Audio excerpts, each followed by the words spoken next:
जय श्री राम दोस्तों। Welcome to my YouTube channel secretive astro. दोस्तों, आज हम वैदिक न्यूमरोलॉजी की क्लास नंबर 5 में बात करने वाले हैं पावरफुल नंबर की। ठीक है। अभी तक हमने हिडन नंबर्स की बात करी थी, सीक्रेटिव नंबर्स की बात करी थी। आज हम पावरफुल नंबर की बात करेंगे। पावरफुल और ओवर पावरफुल नंबर क्या होते हैं वैदिक न्यूमरोलॉजी के अंदर, इसके बारे में आज हम चर्चा करने वाले हैं। तो दोस्तों, मैंने यहाँ पे 2 डेट ऑफ बर्थ ली हुई है, जो कि एग्जाम्पल के लिए मैंने ली हुई है, ताकि मैं आपको ईज़िली समझा पाऊँ कि किस तरह से हम पावरफुल नंबर या ओवर पावरफुल नंबर को वैदिक न्यूमरोलॉजी के अंदर देखते हैं। ठीक है? तो इसके लिए सबसे पहले आपको फोकस करना है बीएनडीएन पे, अपने जो आपका मूलांक भाग्यांक होता है उस पे फोकस करना है। तो यहाँ पे इस डेट ऑफ बर्थ के अकॉर्डिंग जो मूलांक भाग्यांक यहाँ पे निकला है वो मैंने यहाँ पे एंटर किया हुआ है। जैसे कि BN DN यहाँ पे देखिए BN3 है और DN8 है, यहाँ पे BN5 है, DN जो है 4 है। ठीक है। तो सबसे पहले इस वाले ग्रिड की हम बात करते हैं। तो देखिए यहाँ पे BN क्या निकला है, 3 निकला है। यहाँ से हमने 1 को उठाया, 2 को उठाया, बाद में इसको प्लस करके जो है BN निकला वो 3। तो 3 यहाँ पे जो रेड कलर में मैंने किया हुआ है ना, ये BN DN है। बाकी जो है वो सारे सपोर्टिव नंबर है। ठीक है। सपोर्टिव नंबर की भी हमने बात करी थी। जो BN DN के अलावा नंबर्स होते हैं वो सपोर्टिव नंबर कहलाते हैं। ठीक है, ग्रिड के अंदर। तो यहाँ पे देखिए BN3 है, लेकिन यहाँ पे 3 2 टाइम्स आ गया। ठीक है। दूसरा 3 कहाँ से आया, यहाँ से आया। 93 का जो लास्ट वाला 3 है वहां से ये एक और 3 आ गया। और अगर हम 8 की बात करें तो ये 1 टाइम ही आया है, इसका कोई जोड़ीदार नहीं है, यहाँ पे ये सिंगल है। ठीक है। तो ये क्योंकि सिंगल है तो ये पावरफुल नंबर कहलाएगा। कोई भी नंबर, अब आप समझ लीजिए, कोई भी नंबर BN DN से अगर आता है, कोई भी नंबर अगर आता है, अगर वो सिंगल टाइम आता है तो वो पावरफुल कहलाएगा। अगर वो 1 से ज्यादा है, यानी कि 2 टाइम्स अगर यहाँ पे आ रहा है या 3 टाइम्स यहाँ पे आ रहा है, तो वो ओवर पावरफुल हो जाएगा। अभी हमने इसके अंदर हिडन नंबर ऐड नहीं किए हैं। अब यहाँ पे आप देखो तो लास्ट के 2 डिजिट अगर आप प्लस करोगे तो यहाँ पे एक हिडन नंबर निकल के आ जाएगा 12। 12 को अगेन प्लस करेंगे तो 3 आ जाएगा। तो यहाँ पे 3 टाइम्स हो गया। ठीक है। हमने हिडन नंबर्स की बात करी थी, लेकिन मैं अभी उसको एंटर नहीं कर रहा हूं। मैं आपको समझाने के लिए, बताने के लिए कि जो भी नंबर 1 टाइम अगर आता है तो वो पावरफुल हो जाता है BN DN से। ठीक है। मैं सपोर्टिव नंबर की बिल्कुल बात नहीं कर रहा हूँ। कोई भी नंबर अगर BN DN से आ रहा है और वो 1 टाइम आ रहा है तो वो पावरफुल कहलाएगा, और अगर वो 2 टाइम आ रहा है या 2 से ज्यादा टाइम आ रहा है तो वो ओवर पावरफुल कहलाएगा। ठीक है। इसी तरह यहाँ पे भी आप देख लिए 5 1 टाइम आ रहा है तो ये क्या हो गया, पावरफुल नंबर हो गया। और अगर यहाँ पे आप देखिए 4 2 टाइम्स आ रहा है, एक तो यहाँ से आ रहा है प्लस करने से, जो डिस्टिंक्ट नंबर जो हमने प्लस करके निकाला है वो, प्लस यहाँ पे 14 का भी 4 आ रहा है, तो इसलिए ये 2 टाइम्स हो गया। तो 4 क्या हो गया यहाँ पे, ओवर पावरफुल हो गया। यानी कि 5 यहाँ पे पावरफुल है और 4 यहाँ पे ओवर पावरफुल है। अब इसमें एक और कंडीशन होती है कि पॉजिटिव एंड नेगेटिव। तो जो ओवर पावरफुल नंबर होते हैं वो कई बार पॉजिटिव रिजल्ट्स ज्यादा देते हैं या कई बार नेगेटिव रिजल्ट्स भी ज्यादा देते हैं।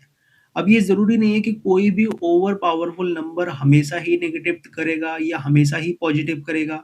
कई बार पावरफुल नंबर भी पॉजिटिव या नेगेटिव देते हैं। अब ये क्यों होता है, क्योंकि वैदिक न्यूमरोलॉजी के अंदर जो है एस्ट्रोलॉजी की तरह दशाएं होती हैं। जैसे कि महादशा होती है, अंतरदशा होती है, प्रत्यंतर दशा होती है। तो जिस तरह हम एस्ट्रोलॉजी के अंदर देखते हैं उसी तरह वैदिक न्यूमरोलॉजी के अंदर भी दशाएं होती हैं।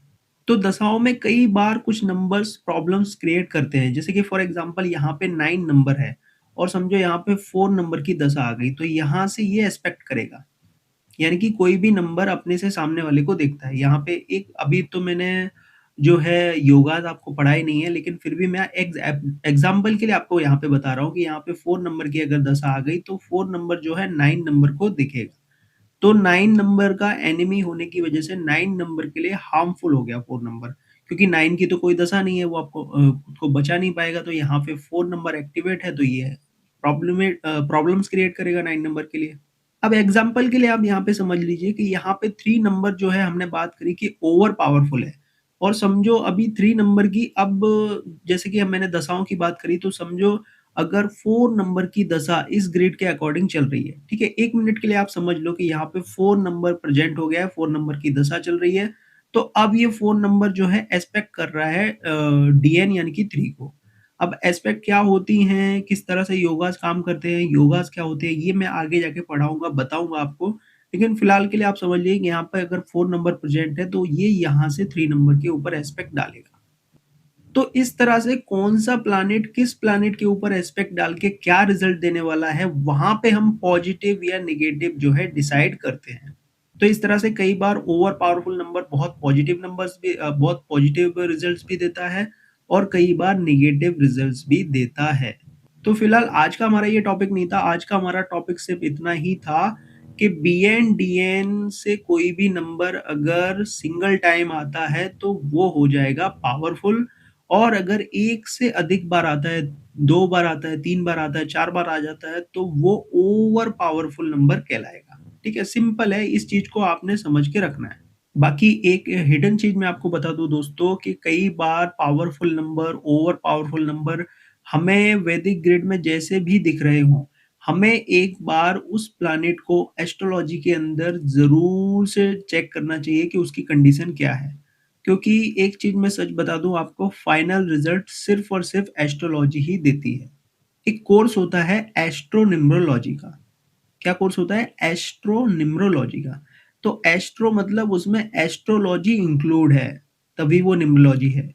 एस्ट्रो के साथ है, एस्ट्रोलॉजी के साथ वो न्यूमरोलॉजी है। और आजकल जो न्यूमरोलॉजीज़ चल रही हैं, वहाँ पे एस्ट्रो तो होता है, लेकिन एक्चुअल में एस्ट्रो होता नहीं है। ठीक है? एस्ट्रो नाम अगर दिया गया है, तो उसमें एस्ट्रोलॉजी को कंसीडर करना ही चाहिए। अगर किसी का 1 नंबर 2 टाइम्स आ रहा है, तो हम ऐसे ही रैंडम नहीं बोल सकते कि वो अच्छा है या बुरा है। अभी जैसे कि अमिताभ बच्चन के चार्ट में भी 3-4 बार 1 आता है, तो हम बोल देंगे उनका करियर तो खराब है, लेकिन वो तो महानायक बन गए, है ना? तो ये मैटर नहीं करता कि 1 3 टाइम्स आ रहा है, 4 टाइम्स आ रहा है, 5 टाइम्स आ रहा है, कितने भी बार आने दो।